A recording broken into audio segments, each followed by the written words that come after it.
Herinandro vaovao indray dia fandray izay ekipan'ny Météo Madagasikara mitsidika ny tokantranao amin'ny alalan'ity fandaharan'ity manolotra ny arahaba tompoko izay malefaka tsy maro toerana indraindray no andrafitra ny toetry ny androntsika ka toy izao ary ny mety ho toetry ny andro mifanaraka amin'izany. Ny maraina dia azo andian-javana vao maraina ny eto amin'ny fatry ny afovoantany sy ny aty atsinanana aty. Azorana tandrifindraona kosa ny morontsiraky vadifafito finantsy atsimo atsinanana sisan'izay dia ifandibidimy eo ny rahona sy ny masoandro. Raha ho an'ny hariva kosa indray dia saika ifandimban-drahona sy masoandro manerana nosy afa-tsinana mangory sy ny aty vadifafito finanana aty izay azorana tandrifindraona. Ny maripana vao vinavina ho an'ny rapisy dia somary nahitana fidinany kely ny ambandrindra 7 degré celsius hitantsika aty avakina karatra. Ho an'ny Analamanga dia 4.0 degré celsius ary ho anareo any Fianaratsoa dia 13 degré celsius.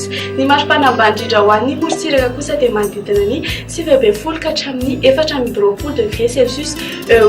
Ny maripana ambondrindra kosa indray ary dia any amin'ny 9.3 degré celsius any hitantsika aty Antsohisy Mahevatanana ary ho an'ny fatry ny afovoantany dia manodidina ny 9 ka hatramin'ny 17 degré celsius.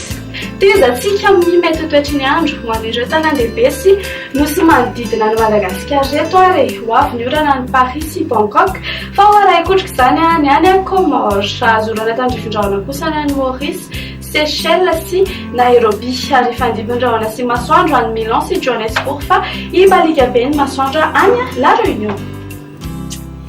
Dia izay indray ary no azo ny natolotra tamin'ity ality manome fotoananao ny tena koa manaraka indray veloma tompoko.